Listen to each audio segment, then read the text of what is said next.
Muito boa noite a todos. Que Jesus nos ilumine, nos inspire a todos nessa tarde quase noite ou noite quase tarde, em que nos reunimos para buscar um pouco do aprendizado que vai nos auxiliar para alavancar o nosso crescimento espiritual. Hoje escolhemos um tema, lei de liberdade, que é uma das leis morais, que aliás vocês já viram parte delas aqui nas algumas semanas que se passaram, pelo menos eu vi as leis morais. A lei de liberdade que vamos encontrar no capítulo 10 da terceira parte de Outros Espíritos. Mas vocês sabem o que é liberdade? Você tem liberdade? Você é livre? Vocês já fizeram essa pergunta? Será que eu sou livre? Eu sou livre? Essa é a maior aspiração do ser humano. Os adolescentes ficam malucos por ter liberdade e acham que quando eu adquirir a maioridade eu vou ser livre. A mulher pensa, quando eu me casar eu serei livre.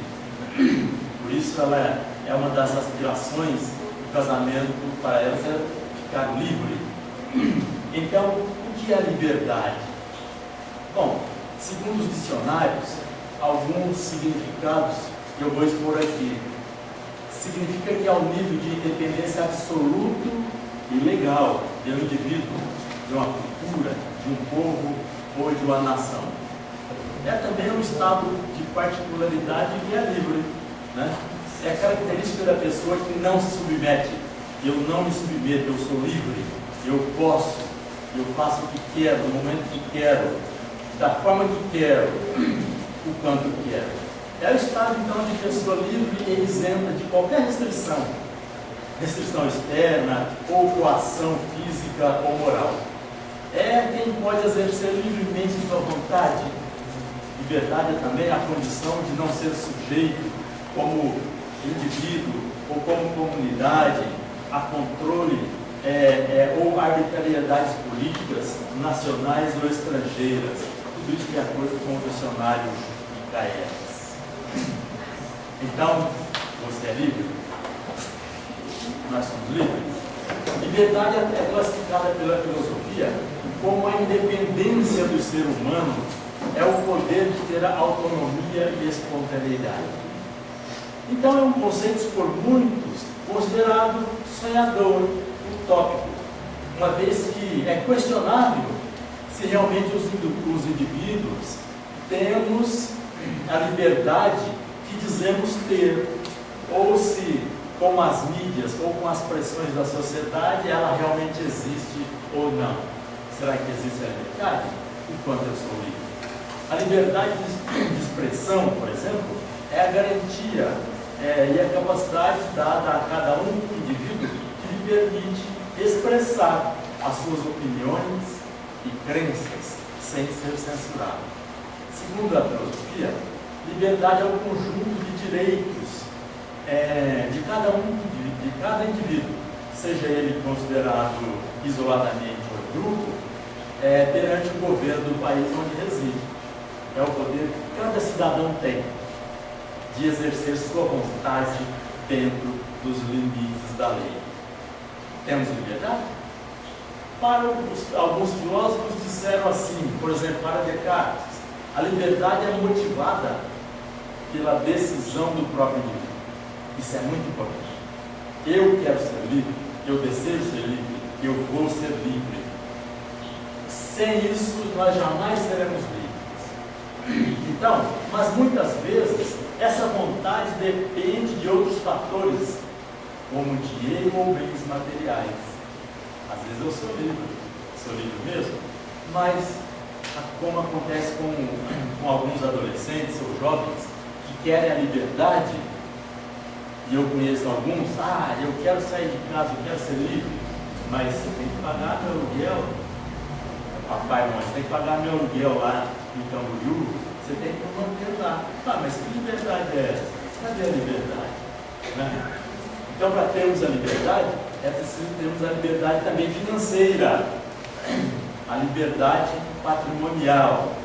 Então, a liberdade material, enquanto nós não a temos, nós não podemos nos dizer livres. Segundo o outro filósofo, Kant, liberdade está relacionada também com a autonomia. E é um direito do indivíduo dar suas próprias regras, que devem ser seguidas aí com certa racionalmente.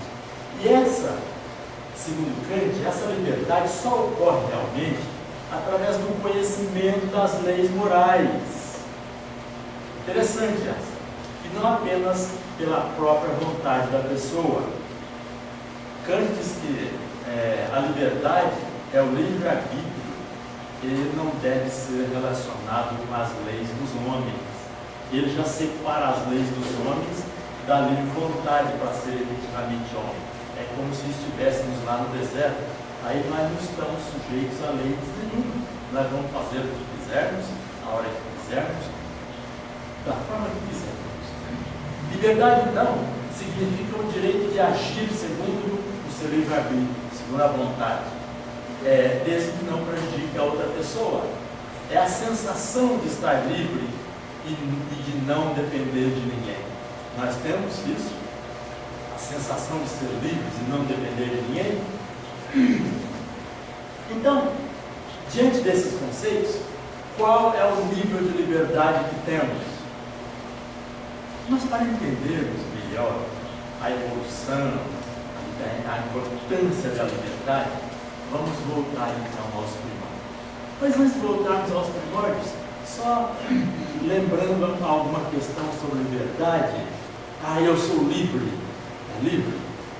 Mas por que você só usa determinada marca de tênis? Por que você é livre mesmo? Por que então você não para de fumar? Sabendo que é prejudicial e você querendo parar de fumar e não consegue. Então, tudo isso são questões que vão nos aprisionando e que nós vamos estudar um pouco a respeito nesse momento. Bom, lembro já de ter dito aqui que no Livro dos Espíritos, respondendo a Allan Kardec, os mentores espirituais afirmam que o espírito, quando encarna pela primeira vez como homem, ele já terá estagiado nos reinos mineral, vegetal, animal e depois encarna no homem.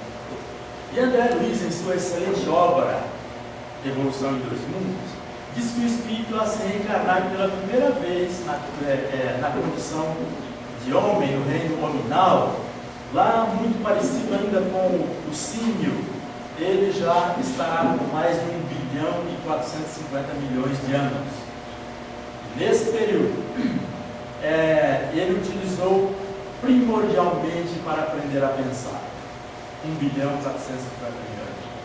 E daí para cá, o nosso objetivo é aprender a pensar o bem, aprender a pensar o bem, a conquista da nossa liberdade.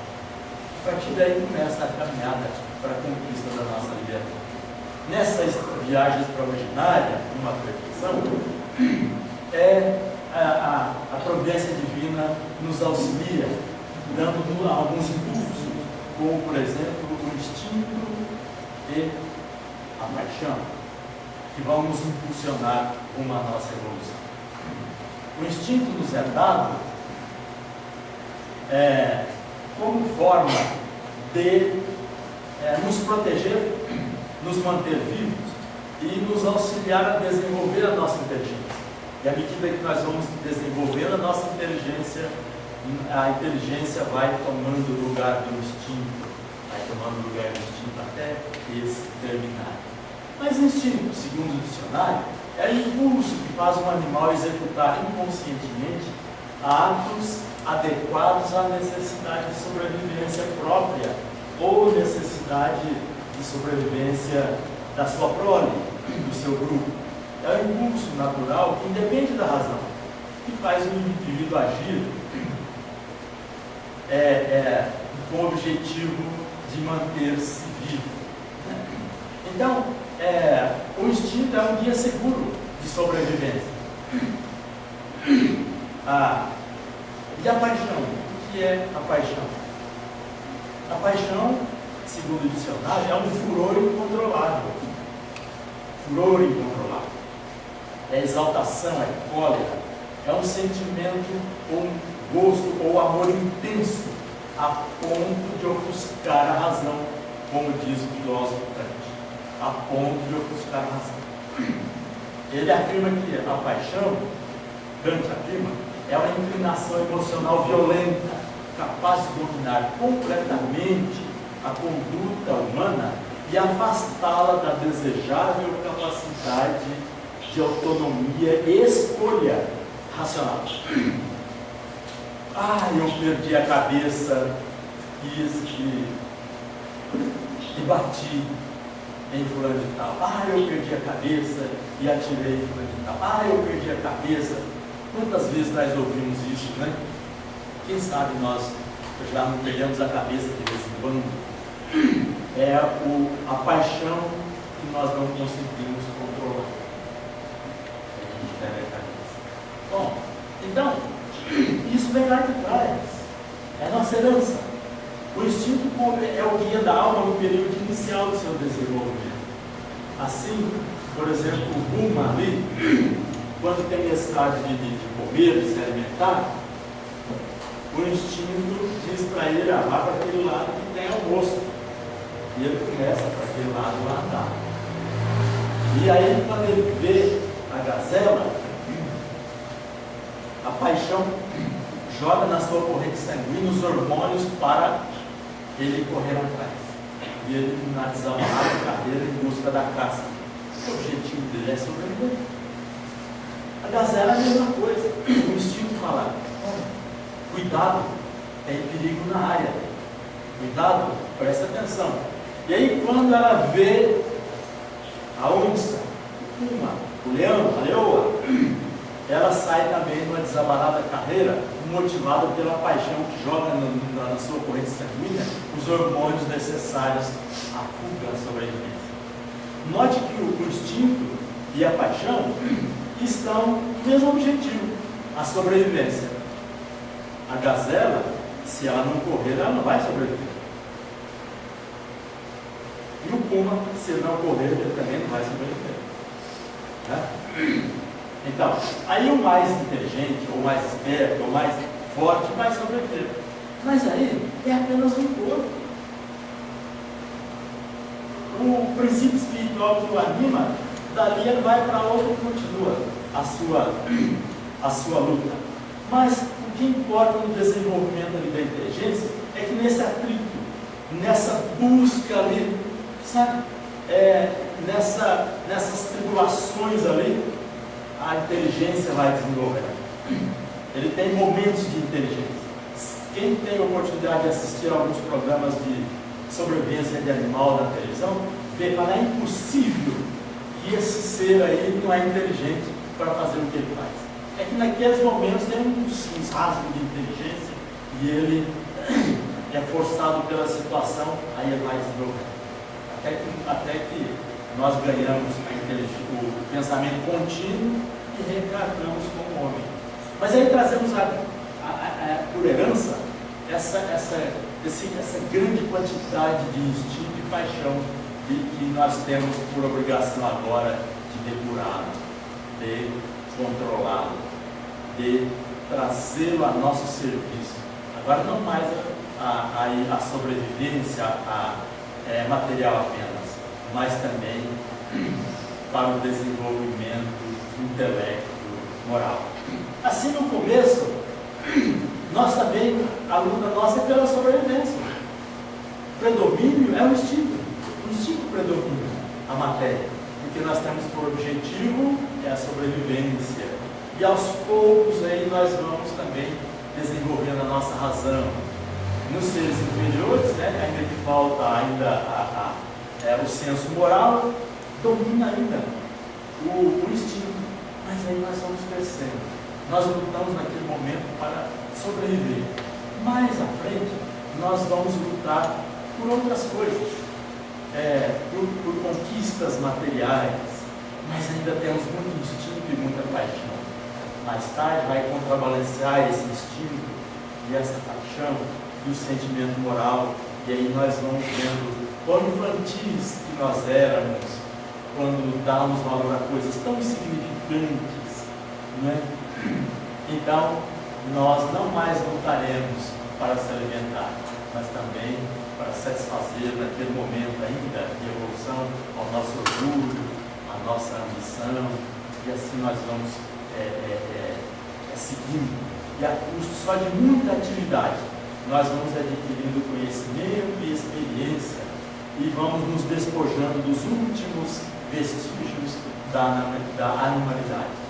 Quando chegar essa ocasião, nós então, da luta sangrenta e brutal de outrora, ela se tornará uma luta puramente intelectual a favor de nós mesmos. Nós vamos lutar então contra as nossas dificuldades, contra as nossas montanhas interiores, e não mais contra os nossos semelhantes. À medida que nós vamos desenvolvendo a inteligência, o instinto vai cedendo lugar. E nós passamos a discernir, a fazer opções, a utilizar o livre-arbítrio e vamos desenvolvendo a nossa liberdade. Porque ali atrás nós não temos liberdade. Nós temos instinto e paixão. E a divindade vai se encarregando de desenvolver nossa inteligência. A partir da inteligência, vamos então desenvolver e conquistar a nossa liberdade. Mas, na questão 825 do Livro dos Espíritos, Allan Kardec pergunta: haverá no mundo posições em que o homem possa jactar-se, possa vangloriar-se de gozar de absoluta liberdade? Não. Porque todos precisais uns dos outros, assim os pequenos como os grandes. E é verdade. Por mais rico que seja a pessoa, ela não consegue tudo que ela quiser se não tiver outras pessoas. Eu quero a melhor roupa do mundo. Vá fazer a melhor roupa do mundo. Você não é livre? Não faz. Precisa de outras pessoas para fazer sua roupa.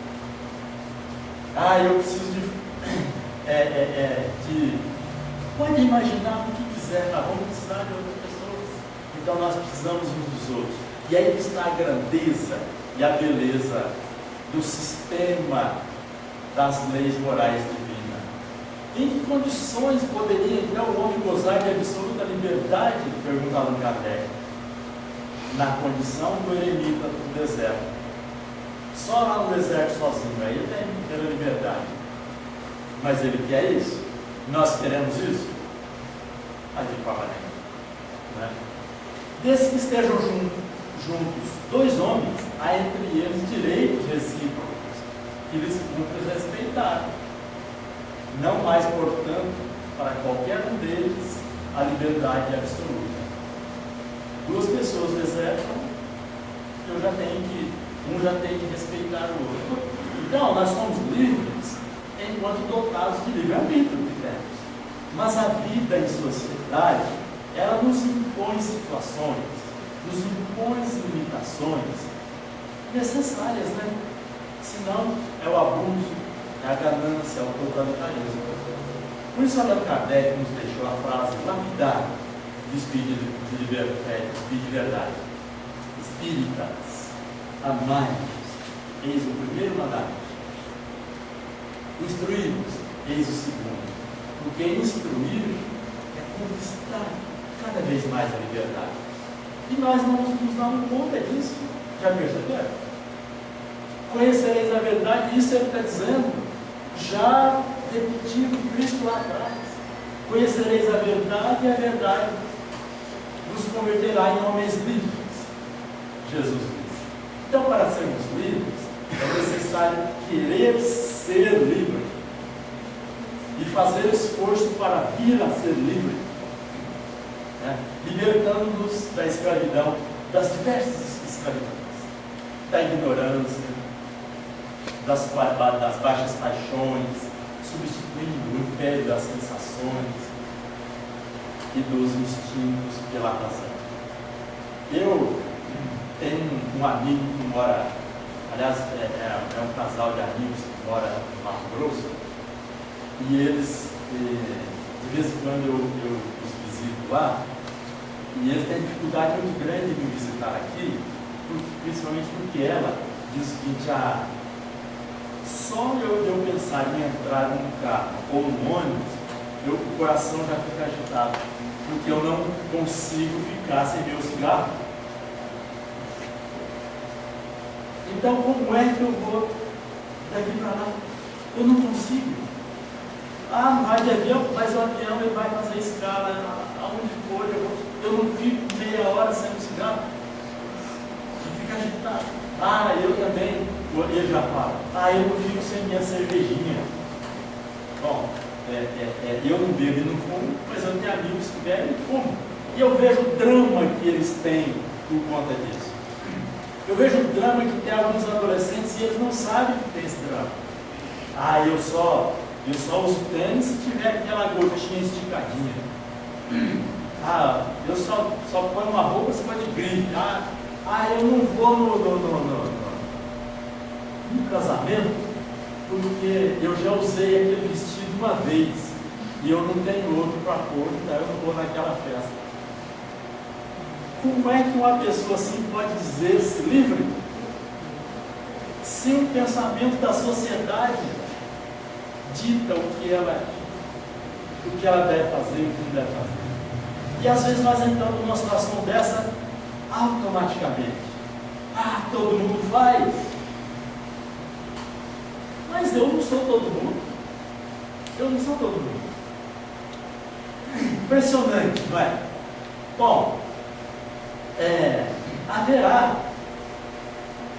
no homem, continuando a carreira, alguma coisa que escapa a todo o constrangimento e pela qual goza ele de absoluta liberdade?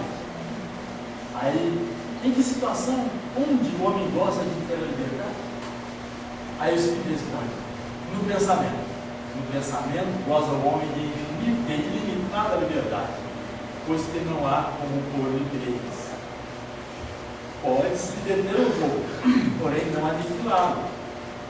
Agora, no pensamento realmente nós temos. No pensamento, ninguém pode impedir que eu pense em alguma coisa, que você pense em alguma coisa.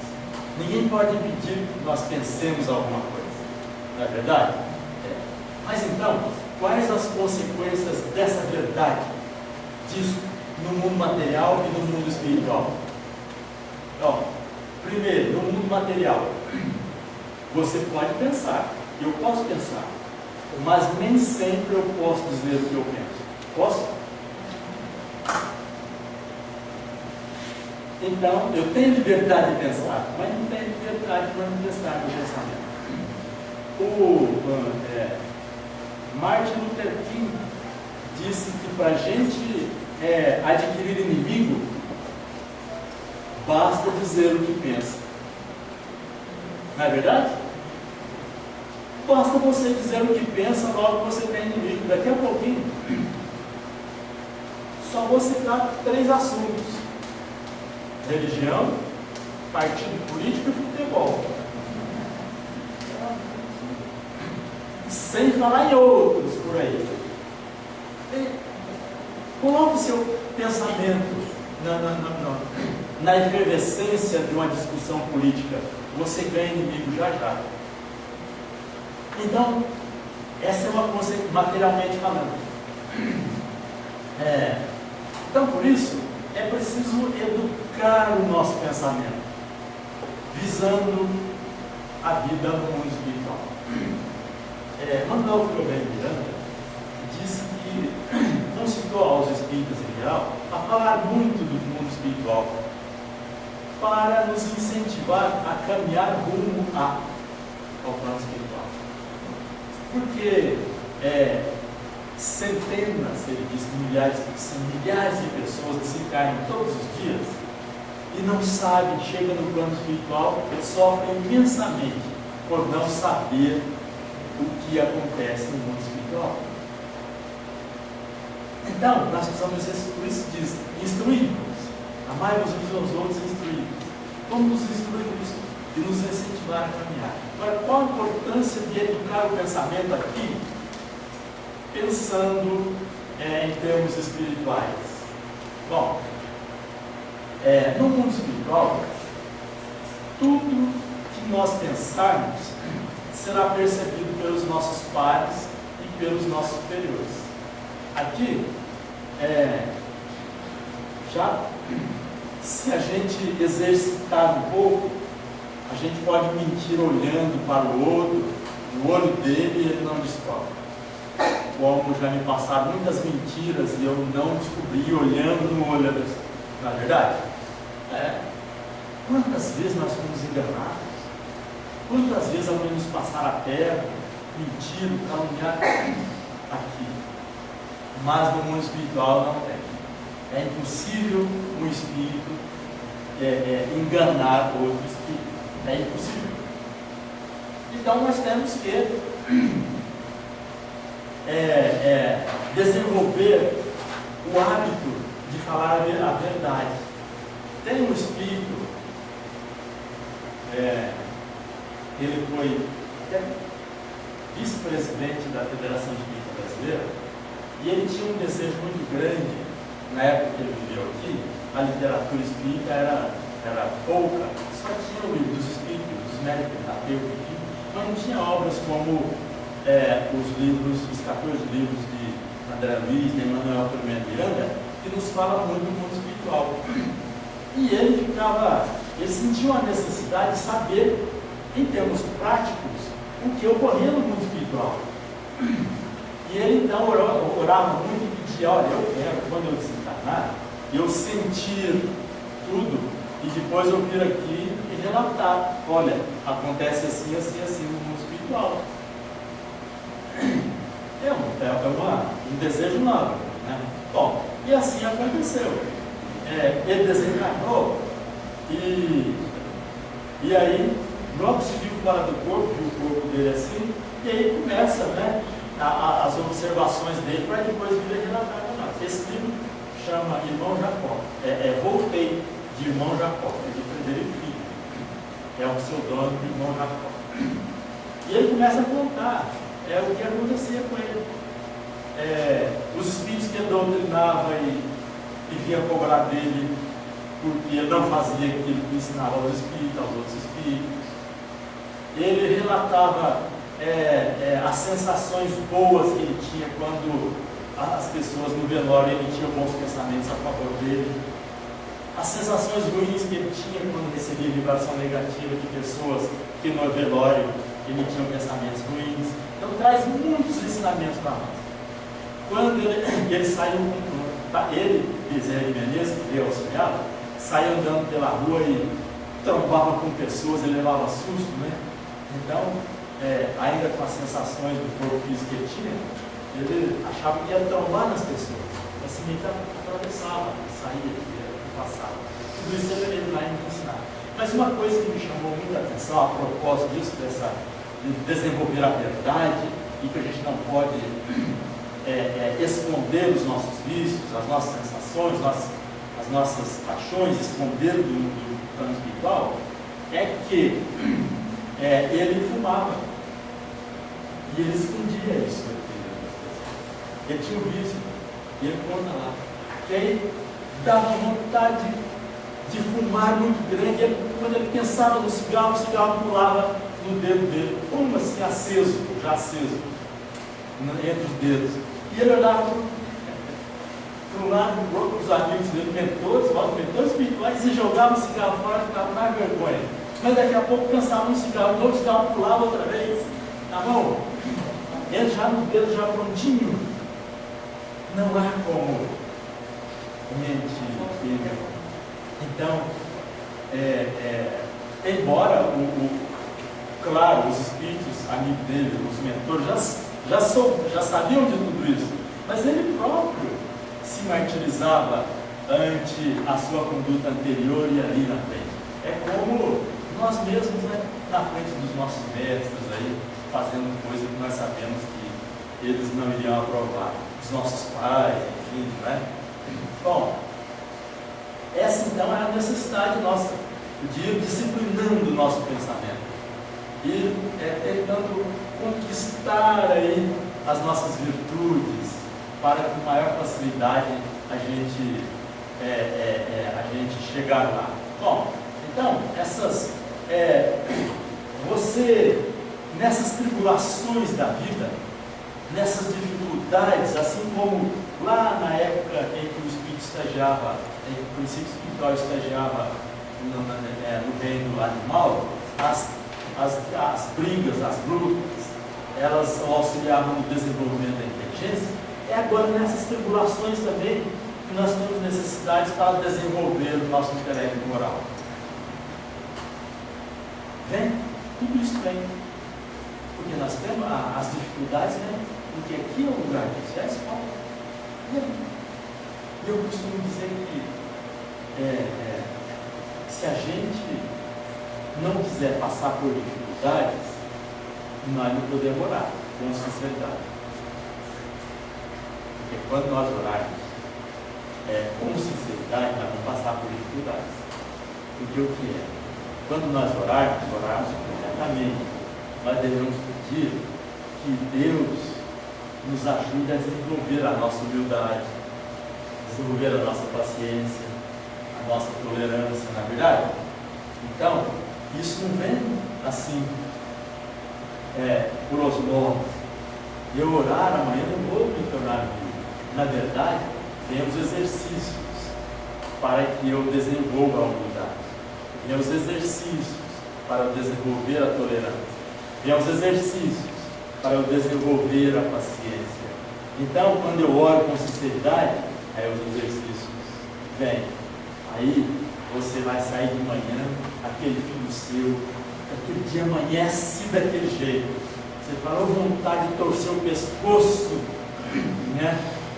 Mas ainda bem que é nosso filho, que aí, naquele amor, nos auxilia a desenvolver a paciência para com ele.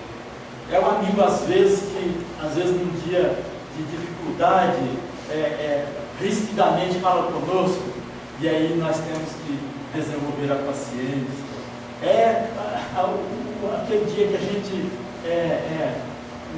passou uma noite ruim, uma noite mal dormida, e que daí andando ali, o carro jogou água suja na gente, chega para trabalhar, tropeça e tal, daqui a pouco vem um colega e fala uma coisa com a gente, aí a gente tem a vontade de jogar um caminhão de pedra em cima. Mas aí você lembra da oração, fala que é o exercício. Aí você fica pacientemente, engole tudo aquilo. Mas se você não engolir aquilo e falar, jogar um caminhão de pedra, logo na sequência você pensa, eu tinha feito um propósito de agir corretamente e não fiz. Mas agora então eu tenho uma outra chance, da humildade, de chegar lá, desculpe, eu vou estar errado, me perdoa. Então, os exercícios sempre vêm. E a oração, ela vai nos ajudar a ter essa inspiração necessária e a coragem necessária. Porque é preciso muita coragem para não responder, ou em respondendo e vendo que a gente está errado, e lá pedir desculpas.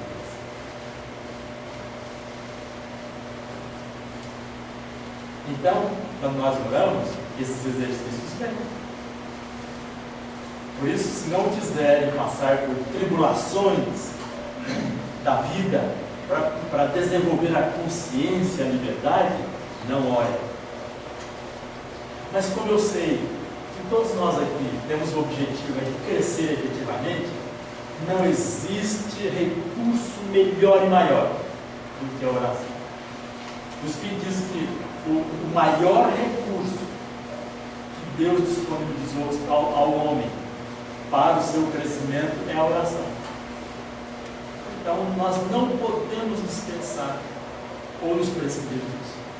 Bom, para desenvolver a nossa consciência. Muito bem. A consciência, então, é o centro da personalidade. Mas não é somente consciência. Quando fala em consciência, a gente já pensa naquela situação em que a consciência vai nos dizer sobre o que é certo e errado, sobre o que é bom e o que é mal. Mas consciência não é somente essa faculdade de perceber, sabe? Mas também é o sentimento que temos de viver, de agir, de pensar, de querer. Isso é a consciência. Eu estou consciente. Leon Denis diz isso no livro O Problema do Ser, o Destino da Dor. Não é só a consciência no sentido de perceber o que é certo, o que é errado, o que é bem, o que é mal. É a consciência no sentido de estar consciente do que somos, consciente de onde estamos, consciente do que queremos. É o estágio onde sabemos o que realmente é bom para nós, independente de ser agradável ou não. E nós sabemos o que é bom para nós, independente de ser agradável ou não.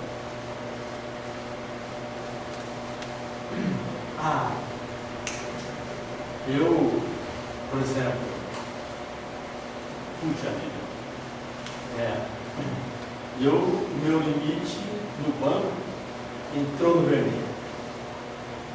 Aí eu estou passando e vejo aquele sapato, aquela bolsa, aquele vestido, vejo aquilo. Então eu falo, nossa, isso aqui seria o máximo. É muito gostoso eu ter isso. Mas é bom para mim ter isso agora? Eu preciso disso nesse momento? Ou aquele... eu estou precisando trocar minha bicicleta, minha moto, meu carro. Meu carro está aqui. Eu dentro desse carro, ou dentro de um Rolls Royce, eu vou no mesmo lugar. Bom, mas se eu comprar isso aqui, eu vou ficar pendurado aí por um monte de tempo. E eu não sei conviver com essa questão de dívida, porque eu vou ficar muito irritado sempre. Eu vou ficar nervoso. Ou se eu vou precisar de alguma coisa, eu não vou ter dinheiro. Mas vai ser muito gostoso eu ter esse carro. Eu vou comprar esse carro. Então a gente está sempre nessa luta entre o que é agradável e o que é bom. Já perceberam? Então, o quanto nós temos dessa consciência? Aí você vai trabalhando assim, puxa vida, ganhei um ingresso para assistir 007, é o lançamento do nível mundial. Está aqui o ingresso, 3D eu vou assistir, eu e a minha namorada. Daqui a pouco chega alguém e fala, fulano, me leva lá no hospital, você não pode me levar lá no hospital? Quebrou meu carro, preciso ver alguém que está lá doente. E aí, o que você vai fazer? Então, essas coisas estão sempre, são sempre exercícios que vão nos ajudando a nos conscientizar. Você tem a festa do seu aniversário, você convidou muita gente, né? E aí vieram pessoas ali, e você repartiu o bolo e guardou um pedaço assim para você, né? Guardou um pedaço para você, botou lá na geladeira, todo mundo serviu. Daqui a pouco chega alguém de última hora, estou atrasado, mas eu fiz questão de vir aqui te dar um abraço, parabéns, você dá um presentinho. Aí você vai pensando, nossa, e aquele bolo? Eu vou dar aquele bolo ou vou dar um bolo? O que eu vou fazer? Né? Enfim, a busca da consciência. Então essa consciência é a condição básica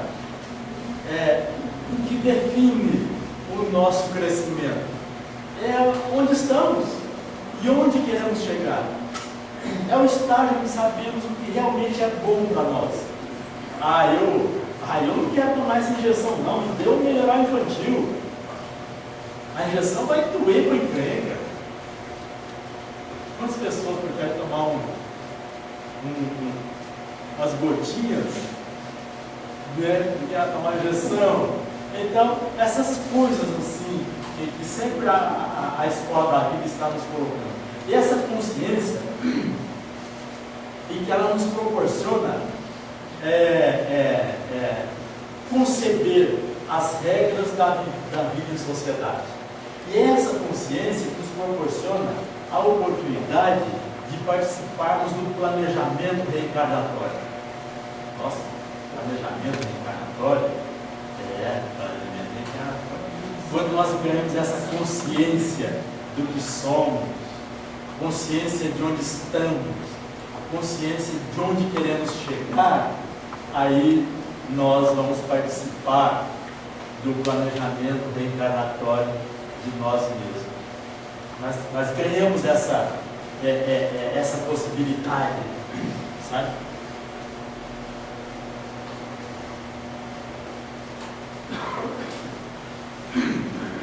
Bom, então existe planejamento.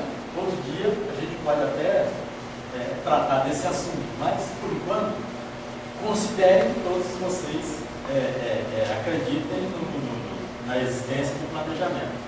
E é uma coisa simples de entender.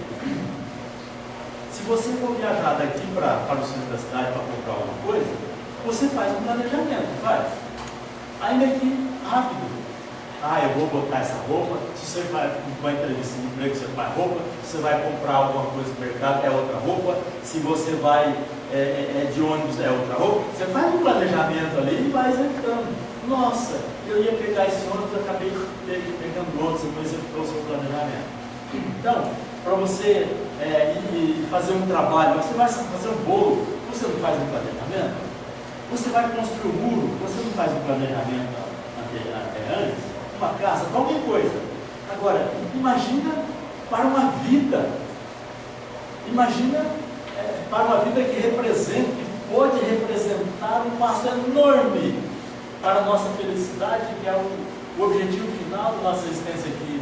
Tem planejamento. E é planejamento dos seus mínimos detalhes em termos de possibilidades de atingimento. Então, se tem um planejamento, significa que no planejamento existirão seres envolvidos. E se falamos também em planejamento, nós somos os executores desse planejamento. Eu fazer um planejamento é para eu executar. E será que nós estamos no controle desse planejamento? Ou não? O que rege as nossas vidas, esse espiritismo, não é o acaso. Acaso não existe. Mas são as nossas ações ou as nossas omissões. Sempre de acordo com o nosso livre-arbítrio. Como é que funciona o livre-arbítrio? No mundo espiritual ou no mundo material? Bom, o livre-arbítrio, no mundo espiritual, depois que nós adquirimos essa consciência, consiste em aceitar aquele planejamento ou não. Não, esse planejamento para mim eu não quero, não vou dar conta de executar ele. Não, isso aí está muito fácil. Vamos colocar um desafio maior. E eu estou atrasado na evolução. Eu quero um desafio maior. Né? Agora, no plano material, pois encarnamos, o livre-arbítrio ele consiste na possibilidade de nós cumprirmos com esse planejamento. Lá no mundo espiritual, então o livre-arbítrio ele consiste na possibilidade de escolher, por exemplo, o gênero de existência que temos aqui, o gênero de existência, a natureza das provas, se nós vamos ter família ou não, se vamos reencarnar como homem ou mulher, a profissão, o país, a família, o meio ambiente, sabe? Tudo com o objetivo de desenvolver as virtudes e vencer os nossos vícios. E quando aqui aqui na Terra é de eu executar ou não. Tá? Dessa forma, então, se eu constato que a causa de minhas quedas nas diversas encarnações foi a minha mão, né? Eu ter sido uma pessoa sempre forte e tal, mais arrogante, a minha mão, eu peço para nascer sem ela. Porque para mim, para o espírito, o que importa é a possibilidade que o corpo vai me dar de crescer. E se eu ver que se eu renascer nas mesmas condições de antes, eu novamente vou cair, e eu já consciente do que é bom e do que é agradável, eu vou escolher o que é bom. Porque a última coisa que o espírito consciente do que seja a vida se preocupa é com a aparência do seu corpo. Por isso, nós não devemos ter inveja. Isso é mais uma reflexão. Não devemos ter inveja de ninguém, pois o meu planejamento, o seu planejamento, previa exatamente o corpo que você tem, que eu tenho, com as qualidades e com os defeitos. Nosso corpo, nesse aspecto, tem um caráter estritamente objetivo. Tem por objetivo o nosso desenvolvimento, o nosso crescimento moral. É como a vestimenta do profissional trabalhador, que nos ajuda a cumprir a nossa tarefa. Por exemplo, 3 pessoas são designadas para trabalhar em diferentes lugares. Uma no escritório de advocacia, outro numa oficina mecânica e outro como mergulhador nas águas profundas. Tudo ali na mesma empresa. Aí o coordenador chama para já pode começar. Pode ir ali no armário, cada um de vocês pegue, pode escolher a roupa e vão trabalhar. E o mecânico, ele vai escolher o terno, vai escolher o escafandro ou vai escolher o macacão? O mergulhador vai escolher o macacão, o terno ou o escafandro? E o advogado vai escolher o escafandro, o macacão ou o terno? Claro, cada um vai escolher a vestimenta de acordo com a necessidade do seu trabalho. Assim também nós no mundo espiritual. Eu vou escolher o meu corpo de acordo com as minhas necessidades hoje. Ivone Pereira diz que, em um de seus livros, que Chopin estava se preparando lá em 1950, não sei o quê,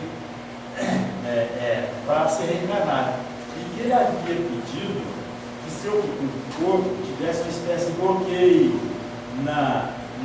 para a música, porque senão ele fatalmente iria novamente voltar aqui para as artes da música, e ele queria desenvolver-se em outras áreas. Assim então, se até Cristo disse, se seu braço é motivo de escândalo, arrancar, né? Bom, então eu costumo dizer, se refletirmos um pouco sobre isso, nós vamos constatar da impropriedade e da inveja que temos uns dos outros. Será que nós temos inveja dos outros? Pois se fôssemos como normalmente nós desejaríamos, nós fatalmente falharíamos em nossas provações. Eu, se os filhos, né? Eu não posso ter inveja do Giannichini, nem do Brad Pitt, nem do Arnold Schwarzenegger, por exemplo. Pois eles têm um corpo que são apropriados às necessidades dele. Eu tive que vir assim, baixinho, cabeça enterrada, sabe, pansudinho. É desse jeito, porque se eu viesse do jeito que eles vieram, eu fatalmente iria me perder.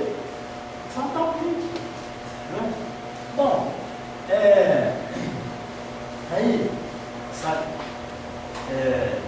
na verdade, os espíritos eles procuram, na sua maioria, as provas que sejam mais frutuosas, mais proveitosas. Sabe? Por isso, o número dos que sofrem ultrapassa muito os que são felizes aqui. Porque aqueles que são felizes, que têm uma vida muito tranquila, eles normalmente se esquecem de Deus, do desenvolvimento das virtudes. A futilidade, enfim, nos afasta disso. Bom, então, às vezes pensando em planejamento, né, E eu pensei, no início da minha carreira no banco, eu morava aqui em Maringá, e aí passei no concurso longe. Em 2019 foi a minha classificação. Anos 80, 1980, era 79, a maioria dos anos já nascido. Então, aí falaram, você vai lá para Caiapônia. Caiapônia, o que é isso? Goiás, 350 quilômetros de Goiânia, lá do oeste, lá do Mato Grosso. Praticamente eu fiz Mato Grosso, lá fui eu. Minha mala se transviou, sumiu para outro lado lá, e cheguei lá empoeirado, naquela 200 quilômetros de estrada de chão, de onde cheguei lá assim. O pessoal só me via o olho quando eu piscava não via. Bom, cheguei lá e lá eu lembro que o grande sonho daqueles pais que tinham condições era mandar o filho estudar na capital. Estudar na capital, era o sonho deles. Sabe? E no começo do ano era aquele misto de alegria e de apreensão. Um dia eu fui lá na rodoviária, né? E aí os pais colocando, se despedindo dos filhos lá. E eu prestava atenção, né? Filho, tome direitinho o seu remédio, cuidado com os carros, ao atravessar a rua, diz que lá só tem barbeiro, porque a turma lá é louca, vamos atropelar, cuidado. Filha, olha as companhias, hein? Você pode todo mês lá no banco, vai tirar seu dinheirinho e está lá. Mas ó, vou mandar o pagamento para você, mas não gaste com bobagem, porque aqui a coisa não está boa. E olha aí a mãe dela falar, tome tempo, hein, meu filho? Pois lá tem um ditado que diz que quem tem suas cabritas, que as amarre, porque os bodes não soltam. Então, é aquele papo assim, né? O pensionato já está pago. Então, já está pago 3 meses, daqui 3 meses eu mando dinheiro e tal. Olha, minha filha, escuta direitinho, você vai ser a nossa veterinária, você vai ser o nosso engenheiro agrônomo, você vai ser o nosso médico, cheio de esperança, de alegria. Mas aquilo, eu via que tinha um planejamento muito grande digamos assim, um esforço muito grande da parte daqueles pais de promover aquilo para os filhos, a esperança deles. Assim, imagine o planejamento do mundo espiritual para a nossa vida, as dificuldades, né? o que é preciso pensar e agir no trabalho. E aí, né, no final do ano, alguns que chegavam, recebendo eles lá, né? Era só com carta. Hoje internet, né? Escrevia carta, recebia.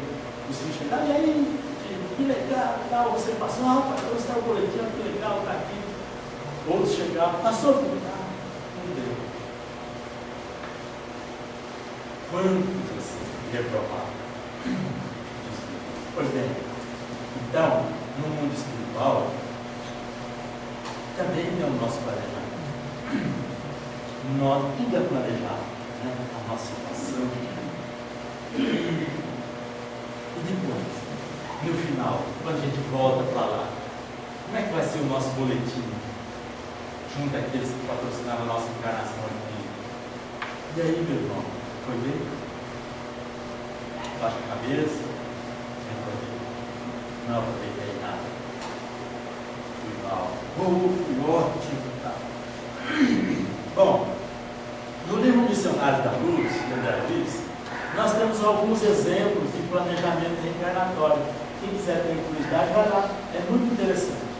Então ele conta, André Luiz conta que determinado espírito, depois de 15 anos de atividades de auxílio lá no plano espiritual, ele iria reencarnar com o objetivo de reparar os erros passados. Mas ele estava um tanto hesitante, estava inseguro, com receio de aumentar seus débitos, ao invés de reduzi-lo, porque ele foi excessivamente vaidoso nas outras encarnações passadas.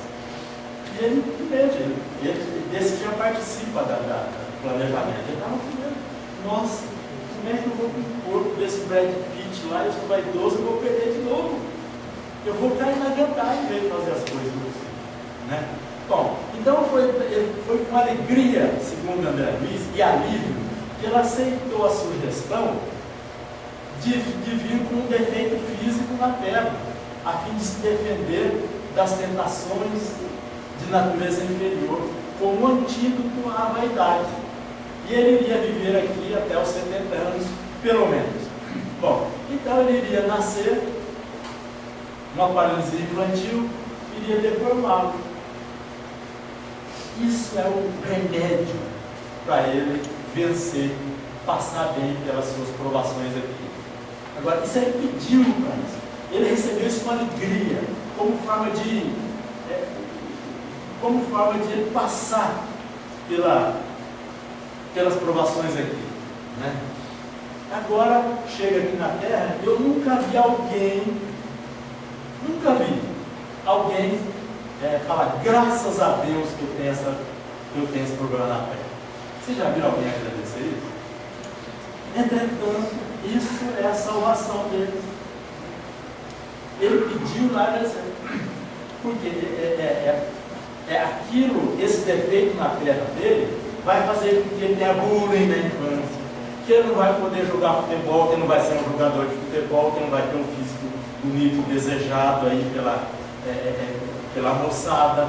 Vai livrar ele de muitas tentações que ele não suportaria.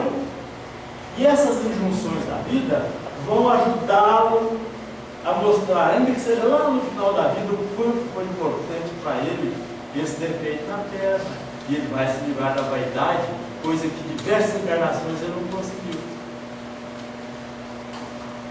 Bom, então, outra, Anacleta, ela vai reencarnar após 40 anos de trabalho lá no mundo espiritual, em favor de 4 espíritos familiares que estão em desequilíbrio. Ela pretende recebê-los novamente como filhos, 2 na condição de paralítico, 1 na condição de débil mental, e outra filha também com problema, sabe? Filha problema? Filha problema. Mas que vai auxiliá-la na velhice. Aqui esse livro é de 1946. Naquela época, a gente sabe que a família era numerosa e que a aposentadoria dos pais era os filhos, né? Hoje é isso ainda. Hoje é bem diferente.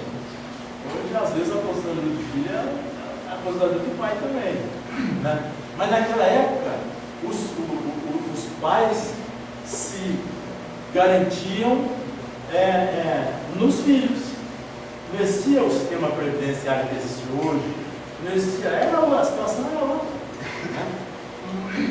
Então está um pouco virado a situação, mas um dia a coisa ainda se ajusta. Bom, agora, por quê? Com isso ela pretende reparar o erro de outra encarnação, quando permitiu, como mãe que fora deles, através da falta de disciplina e do excesso de mimo, que seus filhos não conseguissem enfrentar as lutas da vida.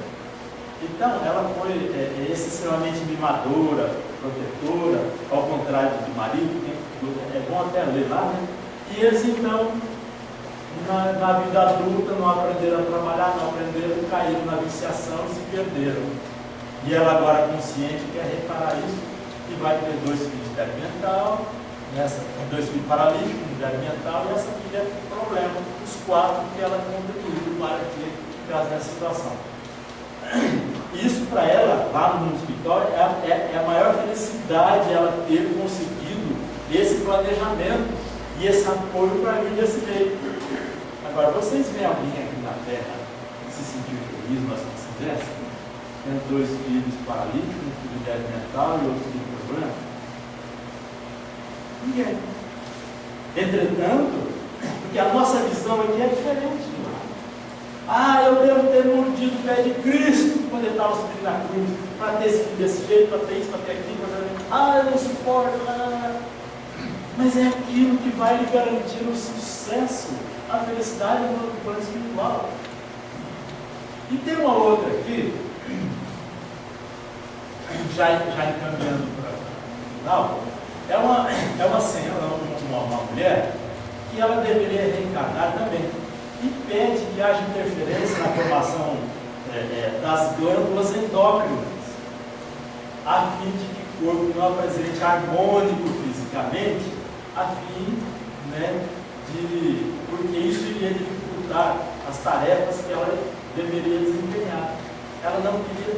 Bom, a gente sabe o que acontece quando as glândulas endócrinas elas vêm com um problema, né? Ou a pessoa engorda demais ou emagrece demais. Então, 1946. Hoje isso aí, você vai no médico e resolve fácil. Mas em 1946 não tinha história. A pessoa ia ficar com problema. A vida inteira. E ela precisava disso. Senão, ela não iria conseguir desempenhar as suas tarefas. Agora, vocês veem alguém que vive lutando com a balança e não consegue se sentir alegre, graças a Deus eu estou gordinho, graças a Deus eu não estou entrando mais nessa roupa, olha que beleza, olha. Ninguém. Entretanto, é aquilo que ela precisa, é aquilo, porque são poucos anos aqui na Terra, e é isso que vai nos garantir a eliminação do vício, a conquista de uma virtude, e por isso nós devemos ter inveja, mas é exatamente o contrário. Então, falando em termos de juntando a inveja com a liberdade, eu trabalhei eu fui gerente do Banco Brasil em São Paulo, bairro Bom Retiro. Bairro Bom Retiro é ali o paraíso das mulheres, né? Tem lá, na época que eu trabalhava lá, até 2000, 2004, tinha lá em torno de 2.000 lojas de fábrica. É um shopping a céu aberto. Roupas que na Europa estavam na vitrine lá, um mês depois estavam na vitrine do Bom Retiro, que eles copiavam lá e faziam, impressionante, né? Enfim, então, eu conversei com o presidente da CDL Bom Retiro, Câmara dos Dirigentes Lojistas, e ele falou, uma conversa próxima, o ano que vem vai ser, o inverno que vem, nós estávamos ainda e ele, um ano e meio depois iria acontecer isso, vai ser xadrez e vai ser algodão que vai ser usado. Eu até botei o garfo assim na mesa, mas Shlomo, o nome dele é Shlomo Shoel. Shoel, você bebeu? Como é que você vai saber que daqui a um ano e meio a moda vai ser xadrez e vai ser algodão? Não é que eu sei, é que já está determinado. Não, quem determina o que o povo vai usar somos nós. Nós é que somos. Aí eu não falar, vamos vender isso, é isso. Mas como é que isso acontece? Você lembra disso? No mês passado, numa propaganda da CIA, alguns de vocês talvez vão lembrar. A Gisele Bündchen usando a blusinha da CIA. Eu falei, lembro. Então, é que a CIA estava com estoque de 1,5 milhão de blusas estocadas. Ela queria desaguar isso, não sabia como. Bom, então, vamos fazer uma propaganda. 3 dias, 1,5 milhão de blusas foram vendidas. Todo mundo usando, achando que se sentindo a Gisele Bündchen. Então, nós somos livres? Nós temos liberdade? Não temos. Aí ele falou assim, então, aí nós vamos, porque já tem muito algodão sobrando e tal, nós vamos colocar a mídia e vai sair tudo. Presta atenção no meu outro. Depois eu vendo isso. Bom, então, assim, esse que você está vendo aí, certamente ele pediu para isso. Porque tudo me é lícito, mas nem tudo me convém. Eu fiz muita coisa que não me convinha, depois eu acordei e aí decidi conscientemente a recuperar o meu passado. Então, o livro dos Espíritos, a questão 845, diz que não há arrastamento irresistível. Você pode estar em qualquer situação no mundo que dessa situação você tem condição de sair-se bem dela. Não há arrastamento irresistível. Você pode estar morando entre o pior clima entre traficantes e bandidos. Se você quiser manter isso na região, você se mantém. Se você pode estar vivendo um clima de Congresso Nacional. Se você não quiser, você não se corrompe. Como tem grandes exceções lá no Congresso que não se corrompem, embora isso não é divulgado.